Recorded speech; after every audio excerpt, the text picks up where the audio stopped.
안녕하세요, 랑싸입니다. 저는 상승장 때 갭 투기를 해서 집 4채를 소유하고 있고 그중 2채에서만 최근에 역전세를 세게 맞았어요. 역전세를 메꾸려고 실거주를 하고 있던 집도 전세 내주고 자영업도 팔아서 1억 3천을 메꿔줬어요. 덕분에 저희 부부는 현재 백수고요. 그렇게 제가 살던 집, 역전세 난 2집, 전세가 마무리됐는데 마지막 남은 한 집에서 최근에 세입자님이 만기도 안 됐는데 나가겠다고 연락을 하셔서 그 집도 내놓은 상태였어요. 그 집의 전세를 결론적으로 맞추긴 했는데 진짜 우여곡절이 많은 집이었어요. 불행 중 다행은 4번째 집의 전세를 맞추면서 앞으로 1년 반 동안은 역전세 걱정은 더 이상 안 해도 될 것 같아요. 오늘은 이 4번째 집, 바로 며칠 전에 전세를 맞춘 이 4번째 집에 대해서 얘기를 좀 해보려고 해요. 어떻게 사게 됐는지, 얼마에 샀는지, 투자금이 얼마나 들어갔는지, 그리고 전세를 맞춘 과정까지 투명하게 공개를 해보도록 할게요. 그리고 저희가 생각하고 있는 매도 시점까지 마지막에 말씀을 드려보도록 할게요. 우선 이 집은 2020년도에 코로나가 한창일 때 제가 청약을 넣어서 당첨이 된 집이에요. 지역은 광역시에 있고 그 광역시 중에서도 여러 구가 있잖아요. 그 구 중에 제일 싼 지역에 있는 집이에요. 당시에 제 남편 통장으로 청약이 당첨된 지 며칠이 안 된 상태였고 청약이 당첨되고 계약하기까지의 시간이 있어요. 그 사이에 청약을 진행하던 아파트였는데 남편 이름으로 청약이 당첨이 되어도 계약을 아직 하지 않으면 무주택이거든요. 그래서 어차피 계약하면 유주택자가 되니까 내가 지금 무주택자일 때 내 통장 버리기 아까우니까 한번 넣어보자 해서 넣었는데 당첨이 된 거예요. 요새는 청약이 잘 당첨되지만 그때는 청약이 진짜 되기가 힘들었어요. 분양사무소에 전화도 해가지고 어떤 타입이 제일 비선호 타입이냐 이런 거를 물어봐서 청약을 넣었고 당첨이 됐어요. 22평으로 소형평수가 당첨이 된 거예요. 평당가가 1,100만 원 정도였고 제가 아까 그 지역이 제일 안 좋은 지역이라고 말씀을 드렸잖아요. 그 구에서 1,100만 원이라고 하면 사람들이 너무 비싸다고 말이 많을 때였어요. 그래도 저는 그때가 한창 상승장이었고 평당가 1,100만 원 이하로는 나오기가 힘들겠다 라고 판단을 해서 계약을 한 거예요. 이거를 계약할 때 저희가 앞으로 다주택자가 돼야지 이런 꿈을 가지고 계약을 한 건 아니고 당시에 분양권의 피가 막 많이 붙을 때여서 우리도 이거 당첨되면 팔아서 1,000만 원이라도 벌어보자 해서 진행을 한 아파트였어요. 그렇게 저희가 순식간에 무주택자에서 분양권 2개를 가진 다주택자가 되었고 제가 그렇게 분양권 2장을 가지면서 부동산 공부에 눈을 떴고 그러면서 팔지 말지 고민을 엄청 했어요. 그렇게 내린 결론이 일단 가져가자 여서 지금까지 가지고 있는 거예요. 이 아파트에 들어간 비용을 대략 말씀을 드리면 평당 1,100만 원이니까 22평 해서 2억 4천이 분양가였어요. 발코니 확장 비용이 1,000만 원, 중도금 이자가 또 1,000만 원, 취득세가 4.4%로 들어가서 약 1,000만 원 이렇게 해서 총 2억 7천만 원을 주고 구매를 한 아파트예요. 그 당시에는 2억 7천만 원이나 주고 사는 걸 별로 개의치 않았어요. 왜냐면 어차피 전세를 줄 생각이었고 이 전세가가 분양가만큼은 당연히 나올 줄 알았거든요. 근데 입주 시점이 되니 이 아파트의 분양가가 1억 5천이 나오는 거예요. 여기서부터 이제 재앙의 시작이야. 이 입주장 때 이제 하락장이 막 오는 시점이었어요. 그러니까 당연히 전세가도 안 나오고 입주장까지 겹치니까 전세가가 완전 바닥을 치는 거예요. 그래서 이 집을 유지를 하려면 1억 2천이 필요한 상황인 거예요. 2천만 원은 계약할 때 10% 내니까 말하자면 1억이 필요한 거예요. 당연히 저희는 1억 있지도 않았고 남편 통장으로 분양받았던 그 아파트도 입주 시기가 맞물려가지고 그 집이 저희는 더 좋다고 판단해서 그 집을 유지하는 게 먼저다 해서 저희가 가진 현금 이런 걸 다 끌어모아서 거기다가 넣어놓은 상태였어요. 남편 통장으로 된 그 집도 입주장이라서 전세가가 거기도 똑같이 1억 5천이 나오는 거예요. 거기는 분양가는 더 높고 전세가는 1억 5천 이러니까 거기는 1억보다 더 많은 돈이 들어간 거예요. 그래서 거기는 도저히 갭으로는 메꿀 수가 없어서 거기에 실거주를 했어요. 저희가 실거주를 하니까 주택담보대출도 나오고 그동안 모아둔 돈으로 어떻게 해결을 했어요.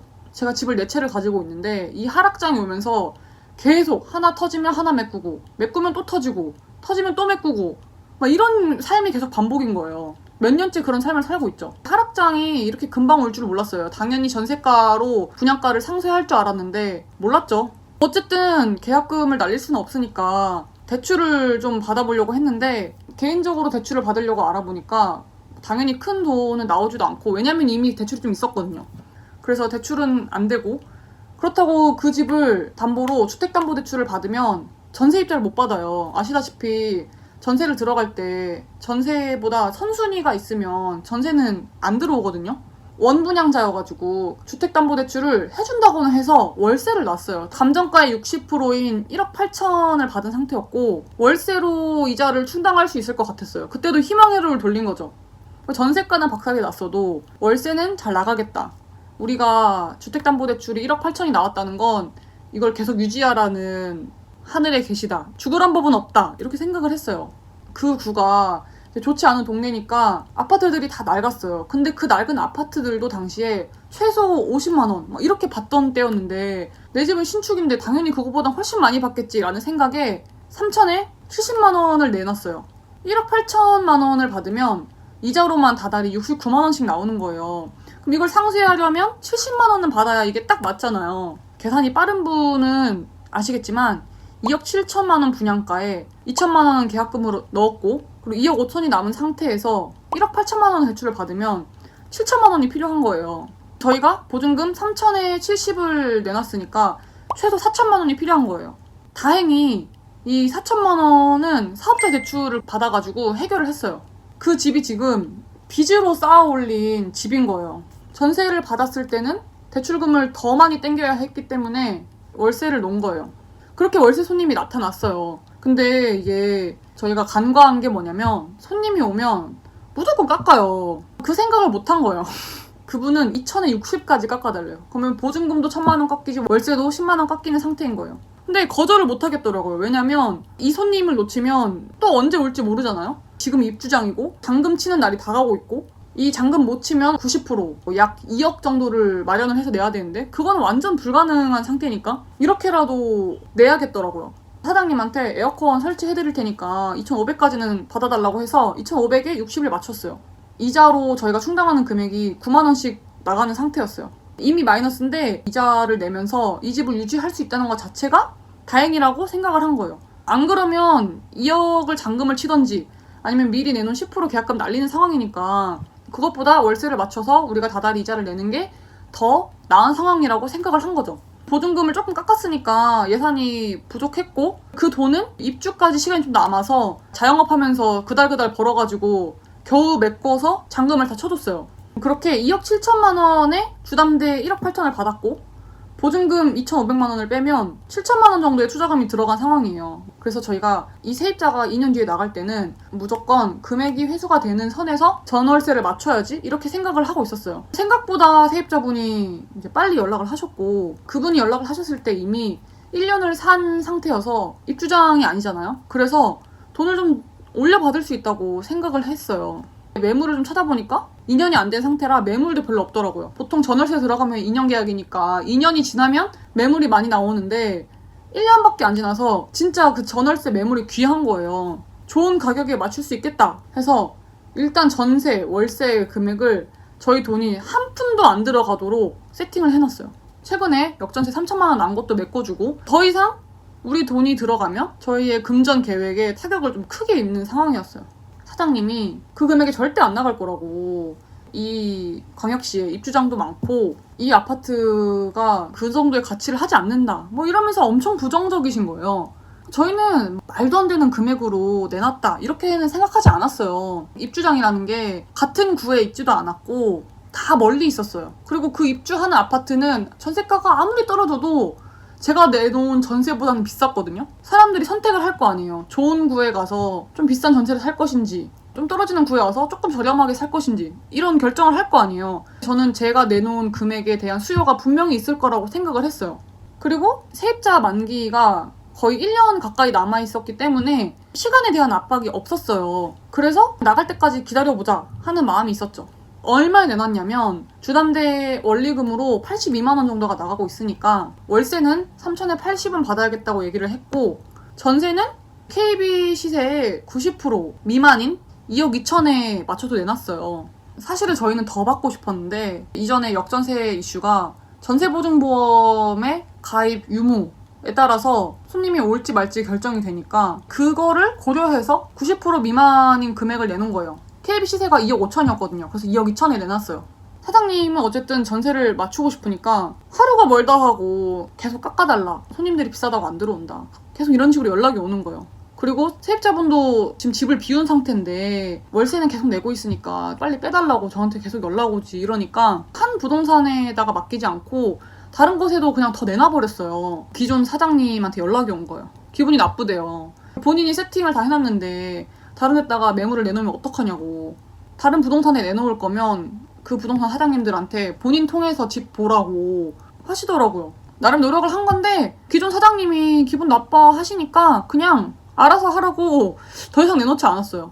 전화 오면 항상 하시는 말씀이 이런 거예요. 뭐 2억 2천만 원은 KB 시세의 90%가 넘는다. 근데 이건 뻥이잖아요. 제가 확인이 가능한데 월세 손님 데리고 와서 보증금 1,000만 원만 해달라고 한다. 근데 월세가 80만 원인데 2년 계약하고 어떻게 1,000만 원을 받겠어요. 최소한 보증금이라는 건 2년을 다 합한 월세 플러스 관리비 정도가 됐을 때 보증금이 책정이 되는 거잖아요. 여러 요구사항을 다 안 들어드렸어요. 거절하는 것도 사실 힘들더라고요. 그래도 그냥 분명히 수요가 있겠다 하고 계속 버텼어요. 어느 날 전세 손님을 데리고 오셨는데 그분들은 특약을 막 10개씩 요구하시는 거예요. 제가 그때 시댁에 있을 때였는데 전화 와서 계속 특약 요구하시고 끊으면 조금 있다 또 전화 와서 또 이거 요구한다 그러고 시댁에서 전화 계속 받으러 나가는 것도 불편하고 그런 상황이었어요. 알고 봤더니 그분들이 전세를 처음 사시는 거고 20대 젊은 부부셔가지고 걱정이 돼서 그렇게 하는 거였어요. 근데 뭐 요구 사항도 사실은 굉장히 일반적인 거고 유튜브에 전세 사기 당하지 않는 법 이런 거 검색하면 나오는 아주 기본적인 것들이었는데 하나 요구하고 끊고 하나 요구하고 끊고 막 이러니까 거의 이틀을 그 전화를 받았어요. 부동산 계약이라고 하면 통상적으로 이거 해주시면 바로 계약금 넣을게요. 약간 이런 게 암묵적인 룰이잖아요. 근데 요거는 계속하지 계약금 넣는다는 얘기는 없지. 요거를 또 다 들어줬더니 이제는 전세금을 깎아달래. 요거도 그렇게 많이 하는데 돈까지 깎아달라 그러면 어떡하냐. 그냥 사장님한테 적당히 다른 손님 받아달라고 이렇게 했는데 이제 그분들은 제 집이 마음에 들었던 거예요. 그래서 결국 한 이틀 동안 내고를 한 다음에 가계약금이 들어왔어요. 제가 이렇게 좀 까다롭게 구는 세입자를 한 번 받은 적이 있는데 그 세입자 때문에 지금까지도 좀 골치를 썩고 있거든요. 그때가 생각나면서 PTSD가 와가지고 그냥 안 받겠다고 한 거였는데 또 막상 얼굴 보니까 괜찮으신 분들이더라고요. 그냥 걱정이 많은 부부였다. 오히려 이렇게 사람 관계라는 게 얼굴 보고 얘기하니까 불편한 마음이 싹 사라지더라고요. 제가 생각한 2억 2천에 전세를 맞췄고 저희 투자금이 하나도 안 들어갔어요. 그래서 오히려 1,000만 원 정도는 지금 회수를 할 수 있는 상황이 온 거죠. 제가 가진 네 채의 집에 전세 세팅을 마무리했어요. 1년 6개월까지는 역전세 걱정이 없어요. 이제 한시름 났어요. 눈물 날 것 같아요. 저희는 자금도 없는 뱁새들이고 부동산 유지하려니까 가랭이가 진짜 찢어져요. 이 집은 실거주를 하고 싶었어요. 저희한테는 되게 좋은 위치였고 둘이 쓰기에도 딱 좋고 층도 좋고 저희가 영업하던 그 자영업장 근처에 있던 집이거든요. 만약에 자영업을 문을 닫지 않았으면 거기 아마 들어가서 살았을 거예요. 근데 더 이상 그 지역에 살 일은 없으니까 물 건너갔죠 뭐. 이 집을 언제 팔 거냐면 참 이 분양가의 초피가 4천만 원이 붙었었어요. 양도세를 감안하면 한 2천만 원은 버는 집이었죠. 그때 팔았어야 되는데 초피가 4천까지 올랐던 걸 알고 있으니까 3억 정도 되면 팔 생각이 있어요. 최근 실거래가 2억 5천이라고 하더라고요. 돈이 더 떨어진 거죠 뭐. 중도금, 발코니 이런 거 다 감안해도 사실은 아직 회복하지 못한 거죠. 완전 하락장일 때는 매매가가 2억도 안 되는 금액이었어요. 그래도 지금 2억 5천까지 올라온 건데 저희는 일단 3억까지는 기다려 보려고요. 제가 전세 계약을 마치고 시간이 좀 있었어요. 그래서 제가 지금 어디냐면 여행에 왔습니다. 짜잔, 보이시나요? 홍콩 여행을 하고 있습니다. 이제 당분간은 여행할 시간이 진짜 없어서 잠깐 짬내서 여행하려고 여행 왔어요. 이렇게 좋은 호텔에 머무니까 이렇게 뷰도 찍고 하는데 지난 며칠간 너무 힘든 거예요. 방마다 곰팡이 냄새가 나고 도저히 화가 나가지고 결국 호텔을 예약해서 왔는데 내가 왜 돈을 벌어야 되는지 알겠다. 저 여행 내내 비가 와가지고 계속 흐려요.